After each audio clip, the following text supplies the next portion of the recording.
I used to have gout. The attacks came just about every month, and they were simply awful. Now, I haven't had an attack for more than 2 years. I don't think I'll ever have another one ever again. At their worst, those attacks were disabling. I couldn't move. I couldn't go to work. I was literally unable to get up because even the slightest movement of the affected area was beyond unbearable. I couldn't sleep properly with bedclothes, which in cooler weather meant turning the heating up in the house. Not comfortable for my wife, not good for our energy bills. The causes of gout, and the real causes of gout. After my first encounter with gout, my doctor gave me the standard explanation of its causes. He said that gout was caused by excess uric acid in the blood. Uric acid is a byproduct of the processing of certain foods. The uric acid comes from the liver as a waste product. It's sent to the kidneys from where it is supposed to be removed from the body. I had gout because, in a nutshell, gout is what you get when your body isn't expelling all its uric acid. The excess uric acid forms tiny spike-shaped crystals. Those crystals get into your bloodstream. From there, they find their way into your joints. And from time to time, the immune system attacks them. And when the immune system does that, the inflammation that results is experienced as a gout attack, also known as excruciating, awful pain. If you suffer from gout, then I truly feel for you. I know what you're going through. It's been just over 2 years now since my final gout attack, but I still remember what it felt like. Anyway, that was the doctor's explanation of gout. So far, so simple. Gout only gets worse. Over the first year or so, my gout attacks went from one attack every 1 or 2 months to monthly, and then occasionally to every few weeks. I started with the standard meds, anti-inflammatories, steroid jabs, drugs to reduce the uric acid in my blood. Really, despite his best intentions, I think my doctor was simply trying things out. Treatments are offered as much in hope as in the expectation they'll do anything. But even when a drug did do some good, I knew I was just managing the condition. And I realized that for many gout sufferers, this was the case. They could swallow any number of pills, inject as much steroid as their bodies could handle, and avoid every suspect piece of food and drink.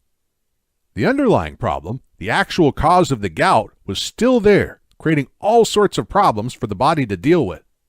I followed the typical do's and don'ts. It's typical stuff. Exercise more, lose weight, eat a balanced diet, whatever that is. Eat less red meat. Don't smoke. I never have. Go a couple days a week without alcohol. And it made precisely no difference to my gout at all. Although, to be honest, if I knew then what I know now, I wouldn't have bothered with any of that. Asking the awkward questions. My natural curiosity prompted me to ask questions about this disease.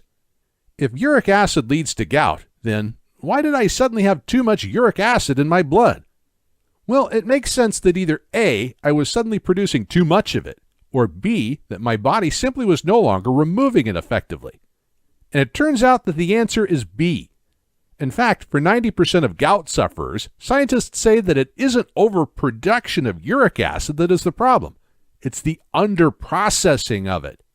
In other words, something's going wrong with the body's ability to expel uric acid properly. So I was quite puzzled. Here's how I thought about it. There was a time when I hadn't even heard of gout, much less suffered from it. Then I had gout for just over 3 years. And then 2 years ago, I experienced my last ever gout attack and never suffered another one. So, for a number of decades of my life, my body handled the uric acid effectively. Suddenly, it could no longer handle that acid properly, and so I found myself with gout. Fast forward after 3 years of gout, and once again, everything is fine. I'm gout-free. It doesn't take Sherlock Holmes to work this out. Remember, it's not that I'm producing too much uric acid that's the problem. It's that I'm no longer removing enough of it from my body. So at first, something in my body was working. It was getting rid of the uric acid. Then it stopped working, so I got gout.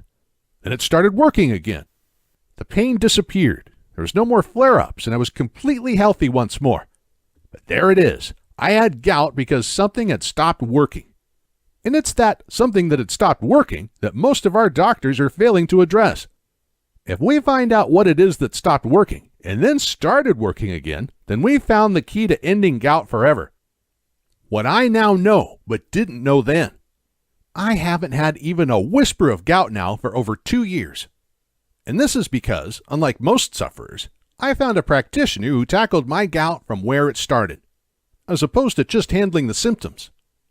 Once she'd done that, the problem of my body not processing uric acid properly was over. Bye-bye gout! I'm going to tell you about her approach now.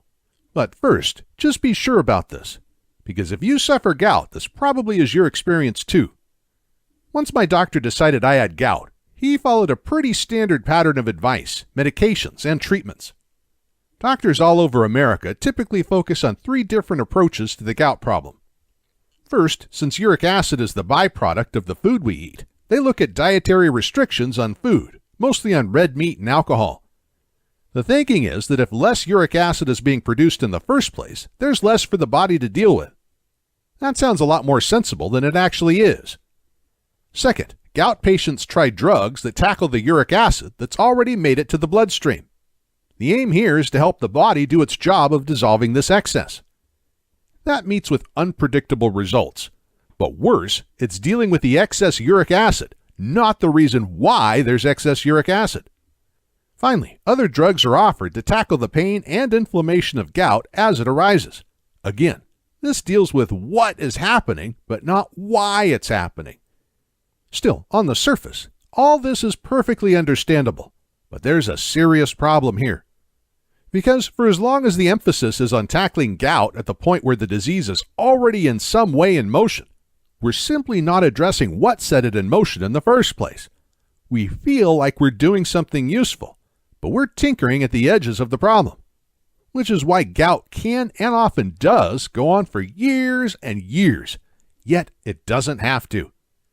Gout has dangerous risk factors. Things get a tiny bit worse. During that first visit, my doctor told me 2 other things, and I didn't like either of them. First, he pointed out that each gout attack makes another attack more likely. Once you've had a few attacks, that's about it. Get ready for gout as a regular thing. Some people that have had attacks of gout over a longer period can end up developing a more chronic or persistent form of gout. It's called chronic tophaceous gout, and the pain and loss of mobility is life-altering and disabling. Then he told me this. Gout is a risk factor for other conditions, some of them even more serious than the gout itself. In other words, because I had gout, it was more likely that I'd get at least one of those other conditions. And those other conditions included heart disease, particularly heart failure and strokes. He added that gout was also a risk factor for obesity, type 2 diabetes, arthritis, stress, and a number of unpleasant other conditions. And there isn't a limit on which of those afflictions I could find myself suffering from. It might be that, in time, I contracted just one of them, but it could be 2 of them, or 3. The possibility of my gout being a risk factor for me suffering all those at once did shock me quite a bit. I felt like I was just waiting for something else to go badly wrong with my health. One day, things really became too much. Just over 2 years ago, I had a gout attack that was so painful I was crying. I'm not one of life's criers, but I had to let it go on for a week and was in so much pain I honestly started questioning whether I wanted to live. I went back to my doctor. Turned out he was on vacation, so I saw one of his colleagues instead. She was a nice lady, thoughtful, she listened, and she could tell I was badly affected by this latest flare-up. We had a long conversation, and she told me about a practitioner who specializes in dealing with gout. Seems this practitioner had a startling record with permanently ending gout for her clients. Not reducing it, removing it. That practitioner's approach was verified both in theory, in experiment, and in real life. She based it on 3 decades of science coming from leading researchers in the U.S. and Europe. The research's successes in tackling a range of health conditions are mounting up, and for some years now, the medical community has been rethinking some of their most fundamental ideas about how the body works. From that research, she had created her gout strategy that is now having such profound results for gout sufferers. My doctor admitted it wasn't her area of expertise, so she gave me the name of that alternative health practitioner she'd mentioned. And that's when I first heard of Shelly Manning. And if it's not too dramatic a statement to make, What I learned from Shelly changed my life. The End of Gout. Shelly Manning is an accomplished natural health researcher and writer. She began her work on natural health remedies after suffering years of very painful arthritis. She discovered that where modern medicine was consistently failing to relieve a person of their suffering, it was often because they didn't really know what was causing the condition in the first place. They tackled what they could see, but the rest was a mystery. Shelly's research took in dozens of peer-reviewed studies from universities across the world, plus personal testimonies from hundreds of arthritis sufferers.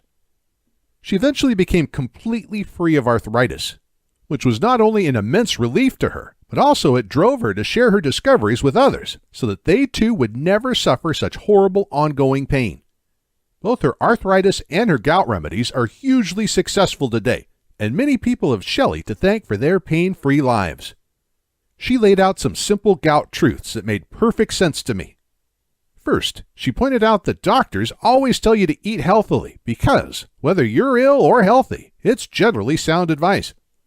What's more, if you go from eating and drinking a lot of junk to eating lots of good quality food, then your overall health is bound to improve a little. But this is where I learned a startling insight from Shelly. You can eat correctly, as your doctors tell you to. But you can also eat correctly specifically for gout, which isn't the same thing. Because you can eat food that specifically tackles gout head on. Food that removes the source of gout. That's something that stopped working that we learned about earlier. And that's a whole different ballgame. This ain't theory. How this insight came about is fascinating. Scientists have long known food is a medicine. But what's been happening since the 1980s is that scientists have steadily worked out why it's a medicine. Shelly Manning understands the science of this inside out, which she told me was jaw-dropping. But let me give you the short version. And we'll start with something really weird. Your gut. No, your gut's not weird, not in itself, but check this out.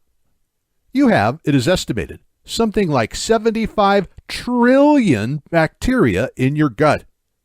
There are more bacteria in the gut than cells in the entire human body, and you've had them all your life. The bacteria in our gut make up what is called our microbiome. The microbiome refers to all the bacteria that live with us in our guts. It's the community of bacteria, plus other microorganisms, that are permanently with us. There's nothing special or unusual about the human microbiome. In fact, plenty of mammals and some insects also have microbiomes. They're a fact of life. We humans have had our gut microbiome since the dawn of humanity. We need it. Bacteria is not always what you think it is. But, of course, when we hear the word bacteria, we imagine something awful. Disease, contagion, illness, death. Because mostly we associate bacteria with being very ill. There's something to fight off the moment we get them. We buy products from our supermarket that boast how quickly and effectively they kill bacteria. But bacteria are just single-celled organisms that can be found just about anywhere. Some are dangerous. Some are highly beneficial. It depends which bacteria they are, and it depends on where they are. Those that exist within us, within our gut microbiome, are largely beneficial to us. In fact, in a healthy human being, some 95% of them are responsible for a number of vital body processes that either keep us healthy or keep us alive. Yes, they're that important. We are, in fact, extraordinarily dependent on the health of our microbiome. So much about us on the surface, our health, our moods, our body weight, reflects what's going on in the gut. Incredibly, scientists are now recognizing that the microbiome, our gut bacteria, is so vital to our general health that some think of it as an organ in its own right. They regard it as important to our existence as the kidneys or the heart or the lungs. In fact, scientists are able to transplant the gut bacteria from a healthy person into the gut of a diseased patient in order to cure disease. Known as fecal microbiota transplants, these procedures repopulate people's unhealthy gut microbiome with healthy, thriving bacteria. Bacteria transplants. Who'd have thought it? But scientists state that's how vital it is to keep your gut in its best shape possible. We need to maintain a health ratio of 95% friendly, life-enhancing bacteria, with 5% being whatever else is there. When that ratio goes out of balance, humans become vulnerable to infection, poisoning, malnourishment, and a whole range of degenerative and lifestyle disorders. It's really hard to overstate how important our gut health is to us. Our gut health is our health. A healthy microbiome, a healthy gut, is our health in many respects. Obesity is now thought of as a gut disease. Unhealthy bacteria get the upper hand in your gut and cause the kind of food cravings that most of us find so hard to resist. And gut health also affects mental health, moods basically. Scientists now believe that persistently feeling low for no apparent reason may have a bacterial explanation.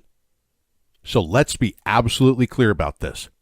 Your gut bacteria aren't just add-ons to your health. They are your health. In the same way that a faulty liver will cause you big problems, just as a weak heart will require expert attention in order to keep you alive, like lungs that don't function properly, or kidneys that are diseased, or a lymph system that isn't working effectively. Your gut health is vital to your overall health because your gut bacteria do things that your body itself can't do. To be healthy, we must make sure that we encourage beneficial, healthy bacteria to flourish, while at the same time, we discourage less beneficial or harmful bacteria from doing the same. If we don't do this, then there are consequences, and gout is one of those consequences. And that's how I got the condition myself. Poor gut health gave me gout. It's done the same to you, but good gut health undid all that damage, making gout nothing more than a distant memory. And it can do the same for you. You really can do something about your condition now. The key to a healthy gut and a healthy body. What I learned from Shelly is that if you practice healthy eating, then you may affect your gut health for the better, even if that wasn't your intention. In other words, by eating better foods, you may very well accidentally improve things a little. Unfortunately, we might also accidentally make things a little worse for our gut bacteria. Some healthy food actually isn't so healthy for our guts. If we want to tackle gout once and for all, we have to be clear about what helps us and what hurts us. So what Shelly does is remove the accident aspect of healthy eating. She focuses hard on what makes our gut bacteria healthier and happier. And she ensures that we don't do ourselves any harm by ingesting too much of what harms that bacteria. And this approach works. I finally won the struggle against gout because, for the first time, I could make conscious choices about eating for gut health. Here was something I could do that would directly tackle that nasty disease head on. Shelly's deliberate gout-focused strategy addressed my gout at its actual source. My microbiome flourished, and when it did, I did too, which changed my life forever. The link between your gut health and your gout. Scientists are now clear that gut health determines whether or not you have gout. How? By comparing the microbiome profiles, the bacteria profiles of people who have gout with the microbiome profiles of people who do not have gout. There is a clear difference. And the differences in the microbiome between gout patients and healthy people are predictable and consistent, which means that we can know whether a person has gout just by looking at their microbiome. Put plainly and simply, gout is a disease of the gut. So why do you have gout whereas I don't? It's because I have one thing you don't have. All the right bacteria thriving in my gut. And specifically, that bacteria is doing one thing for me that it's not doing for you. It's helping my kidneys process the excess uric acid that causes gout in the first place. Because that bacteria is converting up to 1/3 of that excess uric acid into something called allantoin, a substance that dissolves in water. Which means up to 1/3 of my body's uric acid can be simply got rid of in urine. So, put crudely, I simply pee it out. No need for my kidneys to process it all. My gut bacteria has it covered. This is the incredible power of your gut microbiome. Human bodies can't turn uric acid into allantoin, but our friendly gut bacteria can. And when it does that for me, it's clearing up the excess uric acid in my bloodstream. Meaning my kidneys don't have to. So those pin-like uric acid crystals don't form, which means they don't find themselves lodged in my joints.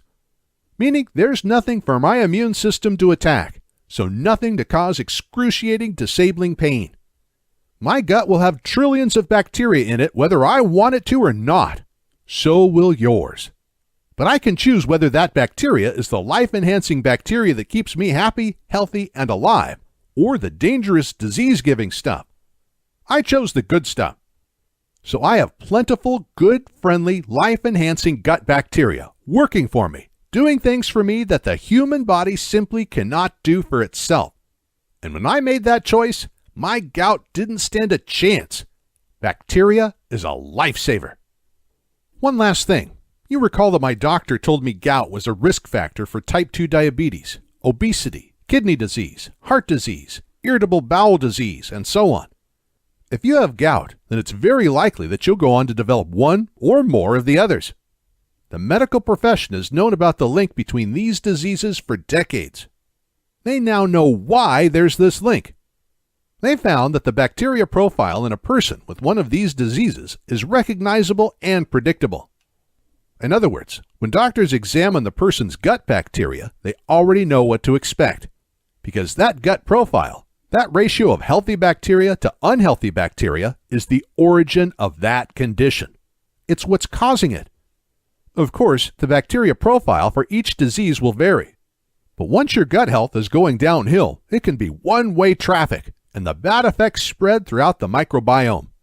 So defeating gout isn't, in fact, just defeating gout. It's also minimizing your exposure to all those other unpleasant and sometimes fatal diseases. And at the same time, helping you achieve optimum health at all levels, physical, appearance, and moods. Seen this way, why would anyone not address their gut health? The End of Gout. I acquired Shelly Manning's gout program just over 2 years ago. It's called The End of Gout, and it did for me exactly what it says on the cover, because I no longer suffer those excruciating gout attacks, and I don't have to cancel plans because a flare-up has left me unable to function properly. I'm never going to experience any of that ever again. And it's because I now know how to ensure the health of my friendly gut bacteria, and how to not feed the unfriendly ones. I'm so glad I made the decision to tackle gout myself. Shelly's program gave me everything I needed to know about how and why her approach works so fantastically well. She goes into some detail about your gut, its bacteria, and why scientists now realize that healing the gut heals the body. However, you can skip all that if you want to. You can simply go straight to the program itself and start getting healthy again. However you do it, you'll be very happy that you did. The End of Gout. Quick Start Plan. Shelly Manning's The End of Gout is not only a fascinating read, it's also refreshingly practical. Shelly gives you 2 simple quick starts. Eat more of these, eat fewer of these. This simple adjustment can correct years of gout-causing errors in your eating, and you can start on this straight away within minutes of receiving the program. A simple plan. The next step is to follow Shelly's 7-day plan. It tightens up the quick start advice and turns it into a solid follow-along program. The 7-day plan was the real clincher for me. I'm a pretty average cook. I'm competent, but not at all skilled or adventurous. Turns out I didn't need to be. The plan takes away all the thinking and gives me, for the first week, something I can simply copy. After the first 7 days, I used Shelly's advice to adapt the plan according to my own tastes, which was pretty easy. The plan is full of options, so you can try different foods and see what you like best. It's all food you can buy in your supermarket, and it includes lots of nice stuff. The chocolate and strawberries desserts were real winners in my house. This isn't a weight loss plan, so there isn't any calorie counting or portion control. I was never hungry. As a side note, I actually have now lost weight because of the plan. But that's more to do with the fact that a healthy gut means fewer or no food cravings. Remember, it's bad bacteria that craves the food, not you. When they're gone, they take their cravings with them. I did have a gout flare-up about 10 days after starting the program. It was noticeably milder than others. It was painful, but lasted about 5 days from beginning to end, which is significantly shorter than what I'm used to.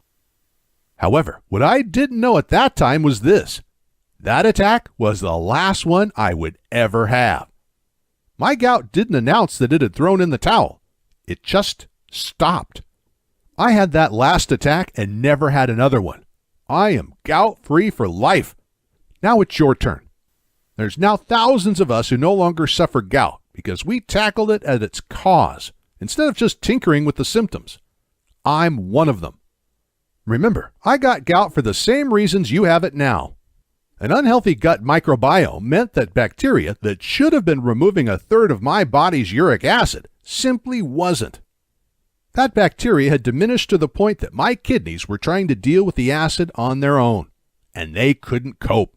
Nor can yours. It wasn't that I was suddenly producing too much uric acid. It's that my gut was no longer able to help my kidneys remove it from my body.